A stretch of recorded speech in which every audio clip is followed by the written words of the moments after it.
Hi! Share ko sa inyo kung hanapin mo welcome on 2026 dito sa Busas, Bulacan sa Eco Haven Villa. Lalaki ng place na Eco Haven guys. Laki ng kanilang parking. Ayan ang itsura niya sa gabi. Sa yung A-house, meron siyang isang bed sa ibaba. May CR at shower. Sa taas naman ay attic na maraming beds. Share ko sa inyo mamaya. Dito naman sa side na to guys, pwede kayo maglaro ng basketball. As you can see, si ate naglalaro ng basketball. And pwede rin maglaro ng volleyball since meron silang net. At pwede ka meron sa kanila ng bola ng volleyball. Pwede ka rin maglaro ng badminton guys. Hiniram lang din namin sa kanilang raketa at shuttlecock. At sa kabilang side naman, ping pong table. So yung A-house, ayan, may natutulog yata sa loob. So bukas na natin siyang umaga pasukin. Ayan si ate. So, para sundan natin siya. Malaki rin yung kanilang pool guys. At saka hanggang 5 feet lang siya. Ayan. Ayan. Ayan dito. Meron sila dito. Dining table. Karaoke. Ang sarap kumanta guys.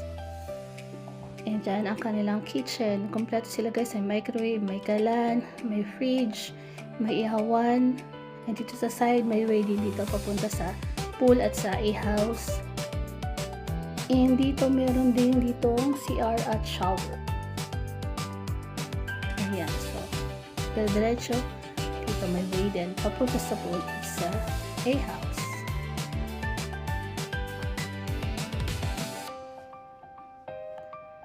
Sa tabi ng court, actually may fish pond doon.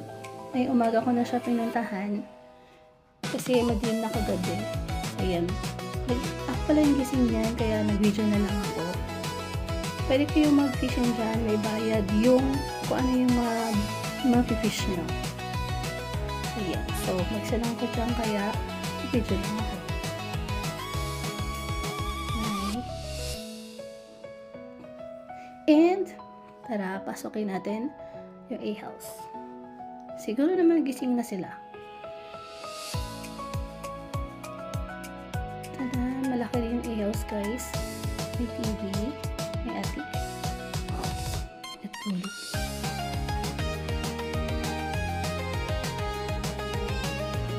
Malamig dito guys kasi dalawa yung kanyang aircon siya.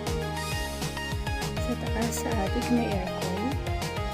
Yan, marami ding beds dyan. I think 5 beds yan.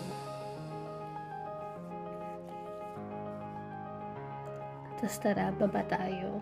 Puntahan natin yung room sa baba. At saka yung CR. Share ko din sa inyo.